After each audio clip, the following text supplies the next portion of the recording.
नमस्कार दोस्तों। काफ़ी दिनों से विद्यार्थियों की तरफ से एक प्रश्न आ रहा था कि सर कौन सी पुस्तक पढ़ें, उसको कैसे पढ़ें और किस तरह से किताब को पढ़ें कि वो किताब हमें याद हो जाए। तो बहुत सारे विद्यार्थियों के मन मस्तिष्क में प्रश्न विचरण करता है कि किसी भी पुस्तक को याद कैसे करें। बहुत सारे ऐसे विद्यार्थी हैं जो कहते हैं कि सर पढ़ना स्टार्ट कर देते हैं और उसके बाद में वापस भूल जाते हैं, उसको नोट्स करें कि नहीं करें। तो आज मेरे दिमाग में आया कि उस प्रश्न का एक समाधान किया जाए। तो उसी विषय को लेकर मैं आज ये वीडियो बना रहा हूँ, ये सेशन अपन ले रहे हैं। मुझे पूरा विश्वास है कि ये वीडियो आपके लिए बहुत ही कारगर सिद्ध होगा। इस वीडियो को कंप्लीट देखना, एक एक चीज़ मैं अच्छे से क्लियर करूँगा कि कौन सी पुस्तक पढ़नी है आपको और किस तरह से उसको पढ़ना है कि वो बढ़िया तरीके से याद हो जाए। पूरा वीडियो देखोगे तभी सारी चीज़ें समझ पाओगे। तो बात शुरू करने से पहले मैं एक चीज़ जो क्लियर करना चाहता हूँ वो ये कि कुछ पूर्व धारणाएं होती है हमारे मन मस्तिष्क में। पूर्व धारणा का मतलब ये होता है कि हम किसी के प्रति कोई धारणा रखते, जैसे हमने कह दिया कि ये आदमी गलत है, हम उसको जानते ही नहीं है, पहचानते ही नहीं, कभी उससे मिले ही नहीं है, फिर भी हमारी धारणा बन गई क्योंकि हमें किसी ने कहा है या हमने कहीं पढ़ा है ऐसा उसके बारे में, तो हमारी धारणा बन गई वो गलत है। अब वो कितना भी अच्छा है ना, तो भी हमारे मन में यही रहेगा कि वो गलत है। क्यों? क्योंकि हमने पूर्व धारणा बना ली उसके बारे में ऐसी। तो बहुत सारी ऐसी पूर्व धारणाएं पुस्तकों के बारे में हमें बनी हुई, उन पूर्व धारणाओं को हटाना बहुत ज़रूरी है। वो पूर्व धारणाएं हटेगी, उसके बाद ही बाकी सारी चीज़ें होगी। तो कौन सी ऐसी पूर्व धारणा जो मैं चाहूँगा कि आप पहले वो पूर्व धारणा हटाएं, उसके बाद में मैं पॉइंट पे आता हूँ। सबसे पहली धारणा ये बनी हुई होती है कि कोई भी पुस्तक लो आप, चाहे कोई भी मार्केट में कोई किताब लाते हैं तो कोई भी पुस्तक खराब नहीं होती। हम कहते हैं ना कि ये किताब बढ़िया है, ये किताब खराब है। कोई भी किताब खराब नहीं होती, क्योंकि जब भी कोई किताब कोई लेखक किताब लिखता है तो अपनी पूरी ताकत उसमें लगाता है, अपनी पूरी जान झोंकता है। कोई भी लेखक अपनी किताब खराब लिखना नहीं चाहता, वो अपने नाम अपनी फेम खराब नहीं करना चाहता, वो अपना पूरा प्रयास करता है कि वो बेहतर से बेहतर किताब बनाए। फिर अपन उसको खराब कैसे कह सकते हैं? अपने अर्थशास्त्र पढ़िए तो अर्थशास्त्र में वस्तुओं को दो भागों में बांटा गया है, एक इन्फीरियर गुड्स, एक सुपीरियर गुड्स, मतलब उत्कृष्ट वस्तुएं और निकृष्ट वस्तुएं या घटिया वस्तुएं जैसे बोलते हैं। अब इसकी डेफिनेशन इकोनॉमिक्स में क्या है? इसकी डेफिनेशन ये है कि अगर कोई अरबपति व्यक्ति है जो मर्सिडीज, ऑडी और ऐसे रोल्स रॉयल्स ऐसी बड़ी बड़ी कार में घूमता है, तो उसके लिए स्विफ्ट, स्कॉर्पियो ऐसी गाड़ियां जो ये निकृष्ट है और उनके लिए वो उत्कृष्ट है। और एक मध्यम क्लास का व्यक्ति जो सामान्य सैलरीड पर्सन होता है, उसके लिए वो स्कॉर्पियो, वो जो भी i20, 10 जो भी है, ये सारी उसके लिए उत्कृष्ट है। क्यों? क्योंकि वो उसके लिए बेस्ट है। लेकिन उसके लिए मोटरसाइकिल है वो निकृष्ट है। और भी गरीबी नीचे चले जाते हैं, जिसकी बहुत कम आय, जिसके लिए बाइक ही है जिसके पास, उसके लिए बाइक उत्कृष्ट है, साइकिल निकृष्ट है। जिसके पास साइकिल है उसके लिए साइकिल ही उत्कृष्ट है। तो कहने का मतलब ये हुआ कि हर व्यक्ति की आय के अनुसार तय होता है कि कौन सी वस्तु उत्कृष्ट है, कौन सी वस्तु निकृष्ट है। तो उस हिसाब से अगर अपन इस बात को यहाँ पे लागू करें तो एक लेवल के अनुसार हम कह सकते हैं कि कोई आईएएस के लेवल की बुक्स नहीं होती, कोई आरपीएससी के लेवल की नहीं है, कोई पटवार के लेवल की है तो वो उससे ऊपर के लेवल की नहीं है। तो उसको लेवल की अपन तुलना कर सकते हैं, लेकिन ये नहीं कह सकती कि किताब खराब है। तो सबसे पहली धारणा आपको ये हटानी होगी कि कोई भी पुस्तक खराब नहीं होती, पुस्तकें सारी अच्छी होती है। बस उस जिस परीक्षा की हम तैयारी कर रहे हैं उसके वो लेवल की है या नहीं है। एक तो ये धारणा हटानी है, पूर्व धारणा कि कोई पुस्तक खराब नहीं होती। दूसरी पूर्व धारणा हमारे में ये बनी रहती है कि किताब में गलतियां बहुत हैं। विद्यार्थियों में बताना चाहूँगा, इस पूरी जितनी भी किताब है, ऐसी कोई पुस्तक नहीं है जो 100% त्रुटि रहित हो। उसमें कहीं न कहीं कोई न कोई तथ्य गलत होगा, क्योंकि मनुष्य गलतियों का पुतला है, गलती कर लेता है। मनुष्य करेगा या फिर वो लेखक करेगा या टाइपिस्ट करेगा या प्रूफ रीडर कर लेता है, कहीं न कहीं मिस्टेक हो ही जाती है। ऐसी कोई पुस्तक नहीं है जो 100% त्रुटि रहित हो, ऐसा कोई दावा भी नहीं कर सकता। होता यूँ है कि जैसे जैसे तथ्यों की गहराई में चले जाते हैं वैसे वैसे कुछ चीज़ें बदल जाती है। तो कहने का मतलब ये होता है कि कोई भी पुस्तक है वो त्रुटि रहित नहीं होती। हाँ, छोटी मोटी गलतियाँ सभी में रहती है, हमें उनको हमारी नज़र में आती है तो संशोधित कर लेनी चाहिए। और जैसे जैसे हमारा ज्ञान बढ़ेगा वैसे वैसे हम अपने आप ही संशोधित कर लेंगे। और ऐसी सामान्य 1-2 त्रुटियों के कारण, 10 त्रुटियों के कारण हम फेल नहीं होंगे। क्यों? क्योंकि ज़रूरी नहीं है कि जो 1-2 त्रुटियाँ रही है वही सवाल परीक्षाओं में आए, ऐसा कुछ नहीं होता। तो दूसरी धारणा ये निकालनी है कि कोई किताब गलत है। किताब गलत नहीं होती, छोटी-मोटी त्रुटियाँ किसी भूलवश रह जाती है। तीसरी धारणा हमारे दिमाग में ये बनी हुई है कि इस किताब से इतने सवाल आते, इससे इतने आते हैं। विद्यार्थियों में एक और बात बता दूं, कोई भी पुस्तक ऐसी नहीं जिसमें 100% पेपर का प्रश्न वहाँ से आए, ऐसी कोई किताब नहीं होती। ठीक है, किसी में 80-90% सवाल आते हैं, तो किसी में 70 आते हैं, लो पूरे किसी से नहीं आते। ठीक है, किसी में 4 सवाल वो आगे जो एक किताब में नहीं आए, जो उस किताब में आए वो उस किताब में नहीं आए, तो ऐसा चलता है। तो 70 से 90% का रेशियो हर पुस्तक से रहता है। तो कोई ऐसी पुस्तक नहीं जिससे एक भी सवाल नहीं आता, और कोई ऐसी पुस्तक भी नहीं है जिसमें सारे सवाल आते हैं। तो ये धारणा भी हटाइए कि कोई भी पुस्तक है वो पूर्ण होती है। इसके अलावा बहुत सारी ऐसी पूर्व धारणा हमें नहीं रखनी है। तो सबसे पहली चीज़ है, ये सारी पूर्व धारणाएं आप हटाइए। और उसके बाद में देखो, मैं एक और चीज़ बता देता हूँ कि एक ही पुस्तक पढ़ के, एक ही पुस्तक 2 अलग अलग अभ्यर्थियों को दी जाए, तो निश्चित रूप से फिर उनका टेस्ट लिया जाए, तो डेफिनेटली दोनों बराबर नंबर नहीं लाएंगे, दोनों में डिफरेंस आएगा। क्यों आएगा? क्योंकि दोनों के पढ़ने के तरीके में डिफरेंस है। किताब सेम थी, तो कहने का मतलब ये होता है कि किताब खराब नहीं होती, किताब गलतियां से भरपूर, ऐसा नहीं होता। हमारे पढ़ने के तरीके पे मैटर करता है कि हम उस किताब से कितना प्रतिफल निकाल पाते हैं। आज मुझे जहाँ तक याद आ रही, मैंने बहुत सारे एग्ज़ाम्स पास किए, 7-8 एग्ज़ाम्स तो राजस्थान के पास कर लिए, नौकरी वाले। तो जो किताबें मेरे पास है वैसी किताबें हजारों लाखों अभ्यर्थियों के पास भी है। तो फिर मैं पास हो गया, और वही पुस्तकें पढ़ के उन्हीं पुस्तकों के साथ अधिकांश अभ्यर्थी फेल भी हो गए। तो यहाँ पे पुस्तक को दोष नहीं दे सकते हम। यहाँ पे दोष जो जाएगा वो सीधा विद्यार्थी के ऊपर ही जाएगा, उसके पढ़ने के तरीके के ऊपर जाएगा। इसलिए किताबों को दोष ना दें, हमें हमारे पढ़ने के तरीके को बदलना है। अब बात आती है कि हमें पढ़ना कैसे है पुस्तक को, ताकि हम उसका बेहतरीन तरीके से उपयोग कर सकें। एक छोटा सा एग्जाम्पल और दे देता हूँ। जैसे मान लो कि मेरे पास कोई इतिहास की एक किताब है, आपके पास भी वही किताब है, और वो 2 किताबें अपन लेके बैठते हैं निश्चित रूप से, तो डेफिनेटली मैं आपसे ज़्यादा नंबर लाऊंगा। क्यों? भली मैं ये कह रहा हूँ कि मैं फर्स्ट ईयर का स्टूडेंट हूँ और आप भी फर्स्ट ईयर के स्टूडेंट, या आप ज़्यादा लाओगे या मैं ज़्यादा लाऊंगा। तो कहने का मतलब ये हुआ कि दोनों की बौद्धिक क्षमता अलग है, दोनों के पढ़ने का तरीका अलग है, किताब सेम ही है।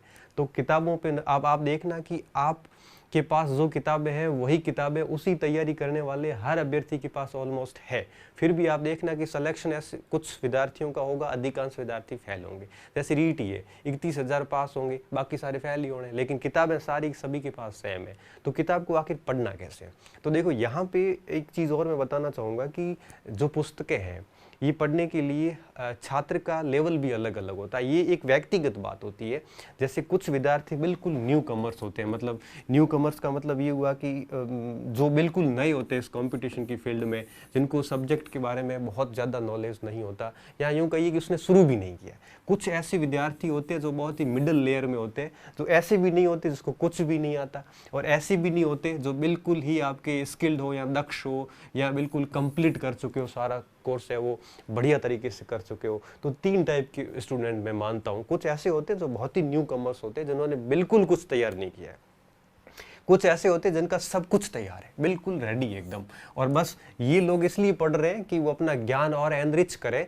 ऐसे लोग कहीं लगे हुए होते हैं गवर्नमेंट में, या फिर लगने वाले ही होते हैं, बस अपने नॉलेज को और एनरिच करते हैं ताकि किसी बड़े एग्जाम को पास कर सके या अपने ज्ञान को और साउंड कर सके। कुछ ऐसे विद्यार्थी होते हैं, कुछ ऐसे होते हैं जिन्होंने अभी स्टार्ट ही नहीं किया, बिल्कुल शुरू करने वाले हैं, और कुछ ऐसे होते हैं जो न दक्ष होते हैं और न नए होते हैं, बीच के होते हैं। और मेरा ऐसा मानना है कि मैक्सिमम स्टूडेंट जो है वो इस श्रेणी में आते हैं, जो न न्यू कमर्स है न ओल्ड है, ये बीच के हैं। ओल्ड का मतलब यहाँ पे कंप्लीट कोर्स किया हुआ, ये बीच की जो संख्या है इनकी तादाद बहुत ज़्यादा है। मैं तीनों के बारे में अलग अलग बताता हूँ। सबसे पहले आता हूँ न्यू, जो बहुत ही नए स्टूडेंट है, जिन्होंने अभी तक चीज़ें शुरू नहीं की।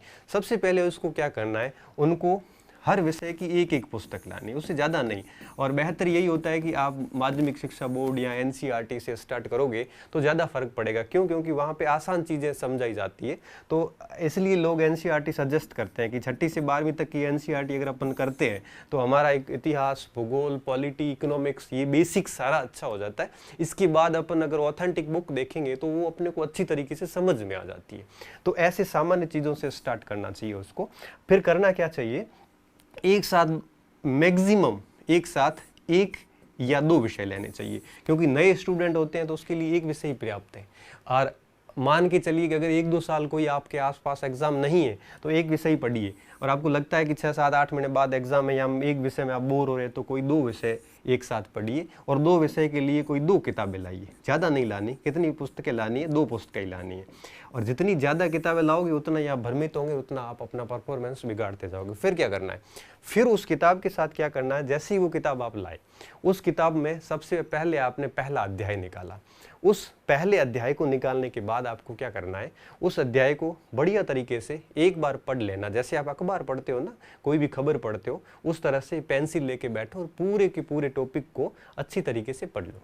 उसके बाद में अगर आपको लगता है कि अच्छा, उसके बाद में भी एक चीज़ और होती है। अगर आप न्यू हैं लेकिन उस विषय की आपकी समझ अच्छी है, आपने 3-4 साल पढ़ा है चाहे स्कूली शिक्षा वगैरह में, तो अगर आपकी पकड़ अच्छी है या आप बिल्कुल नया विषय पढ़ रहे हैं, बिल्कुल नया पढ़ रहे हैं, तो पूरी किताब एक साथ पढ़ लो।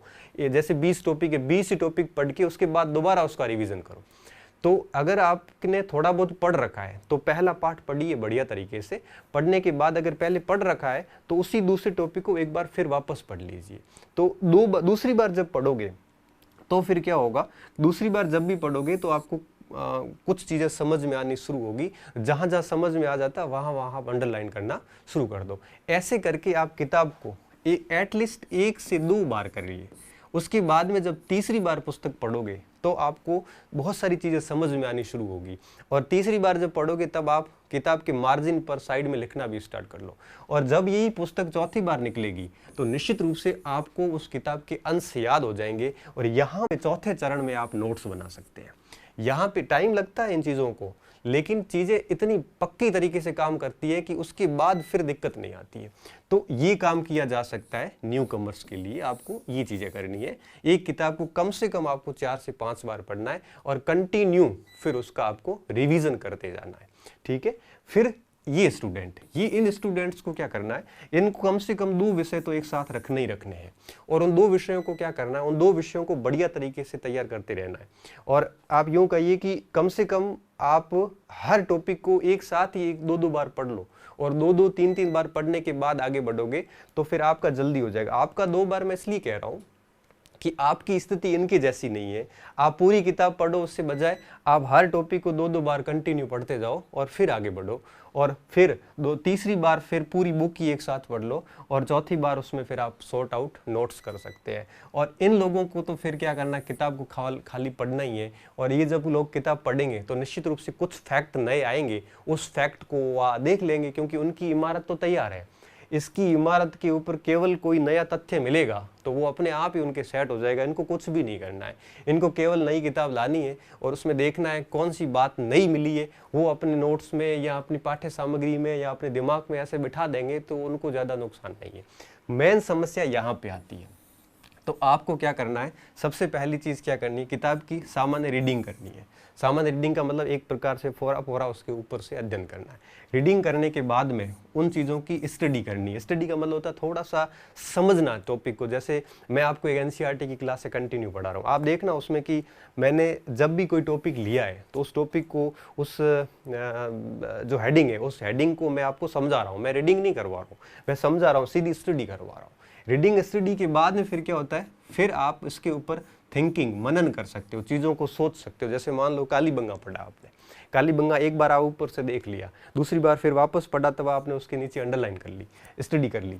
तीसरी बार जब पढ़ो तब उसके ऊपर सोचो, बुक बंद करके कालीबंगा के दिमाग में पूरा रिमाइंड करवाओ कि कब खोज हुई, कैसे खोज की गई, किसने की थी, इसके अंदर कौन कौन से प्रमाण मिले, इसकी क्या क्या विशेषताएं हैं, ये सारी चीज़ें आप दिमाग से सोचिए। जब आप ये सोचोगे तो बहुत सारी चीज़ें भूलोगे तो आप वापस चेक कीजिए। ऐसे आप तीसरे स्टेज पे मनन कीजिए। मनन करने के बाद में अगर आपके पास टाइम है तो आप रिटन अर्थात नोट्स भी बना सकते हैं शॉर्ट में। नोट्स हमेशा शॉर्ट में होते हैं। शॉर्ट में ऐसे नोट्स बना दो कि उस पुस्तक को वापस ना देखना पड़े। जैसे कालीबंगा में आपको लगा कि 30-40 पॉइंट है, वो मेन है, वो सारे के सारे नोट कर दो ताकि वो किताब वापस ना पढ़नी पड़े। नोट्स का ये फायदा होता है कि जब आप दूसरी कोई नई किताब लाओगे तो उसमें से आपको जो नई बातें बनेगी वो आप उस नोट्स में ऐड कर दोगे, तो फिर तीसरी कभी किताब और लाओगे तो फिर उसमें नोट्स को और ऐड करोगे, तो नोट्स बहुत बढ़िया तरीके से तैयार होते जाएंगे और अपना ज्ञान भी एनरिच होता जाता है। कई स्टूडेंट क्या करते हैं, स्टार्टिंग में नोट्स बनाना स्टार्ट करते हैं। ये सबसे गलत तरीका है। क्यों? क्योंकि स्टार्टिंग में हम एक पुस्तक को जितनी बार पढ़ेंगे उतनी बार हमें नई चीज़ें मिलती जाएगी। तो फिर आप पहले गो थ्रो में सीधा ही नोट्स बनाओगे तो दूसरी बार पढ़ोगे, दूसरी बार फिर नई चीज़ आएगी, फिर कहोगे यार ये नोट्स पूरा नहीं है। तीसरी बार पढ़ोगे फिर नई चीज़ आएगी, फिर कहोगे कि यार नोट्स में फिर भी अधूरापन रह गया। इससे बेहतर ये होता है कि कम से कम 2 से 3 बार पढ़िए, रीडिंग कीजिए, उसकी स्टडी कीजिए, फिर उसके ऊपर सोचिए टॉपिक के ऊपर, और सोचने के बाद में फिर उसके नोट्स बनाइए।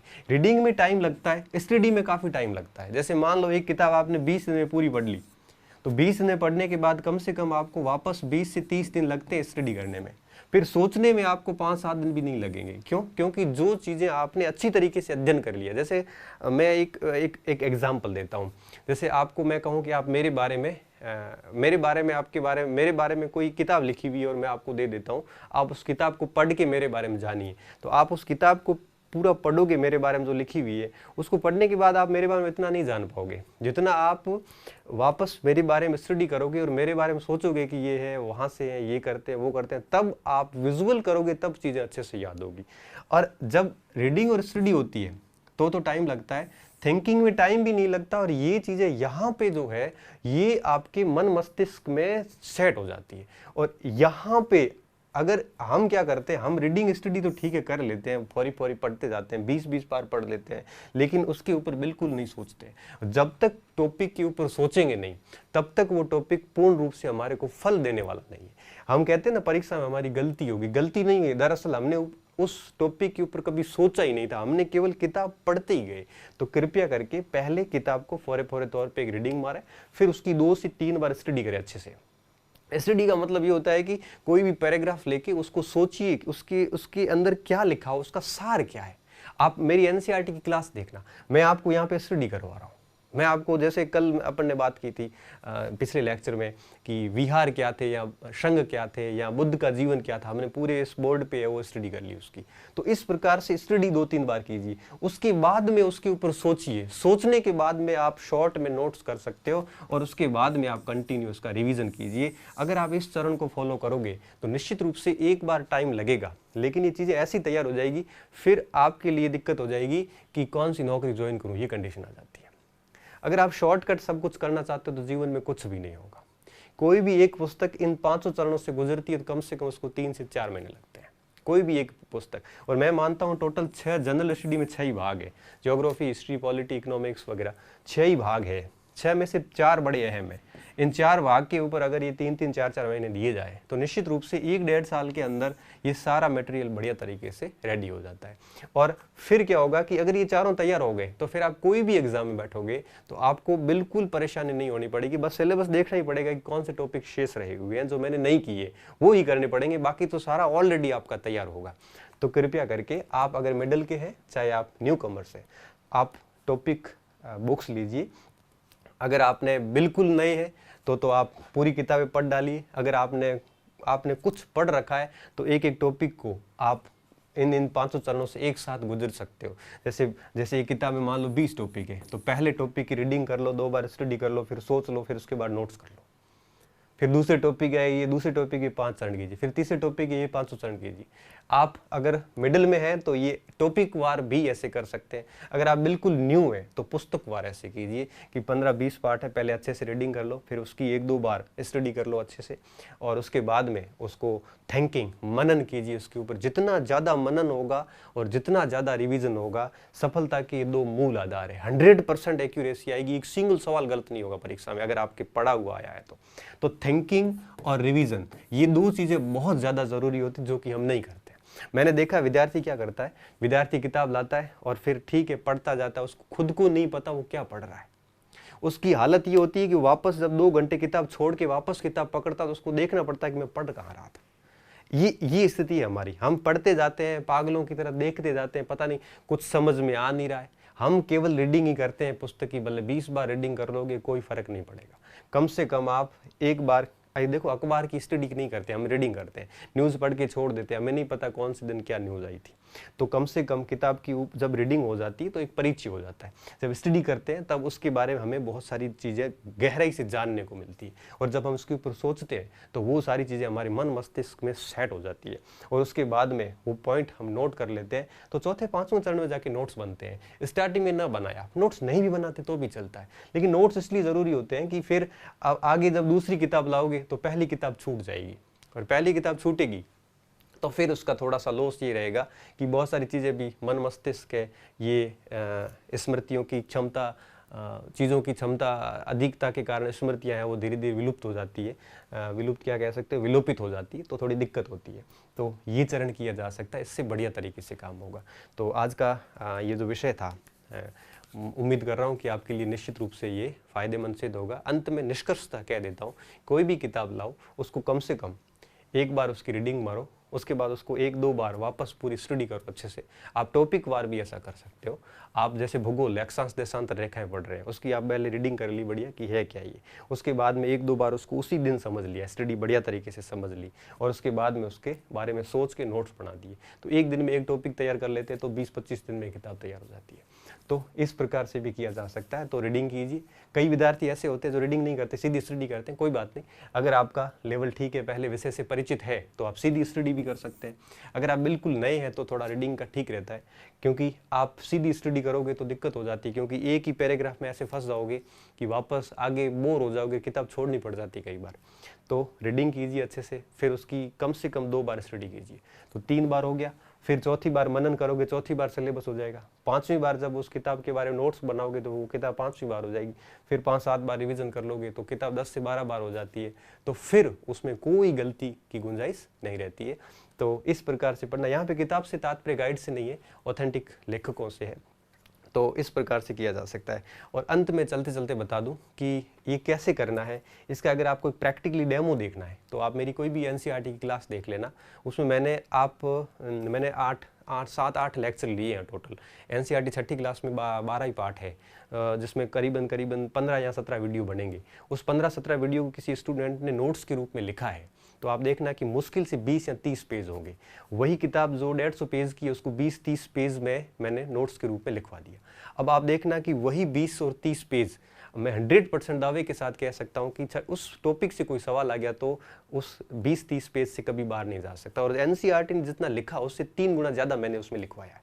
तो कहने का मतलब ये हुआ कि 20-30 पेज में हमने छठी की एनसीईआरटी समेट ली। अब वापस कभी वो एनसीईआरटी नहीं देखनी पड़ेगी। और ऐसे करते करते मैं 12वीं तक पूरी एनसीईआरटी जब करवाऊंगा तो मुश्किल से 1 रजिस्टर 1.5 रजिस्टर भरा जाएगा। उस पूरे 1.5 रजिस्टर में 12वीं तक की सारी एनसीईआरटी आ जाती है, और उसको फिर पता नहीं कितनी बार पढ़ा जाएगा। तो फिर वहां से कभी गलती की गुंजाइश नहीं रहती।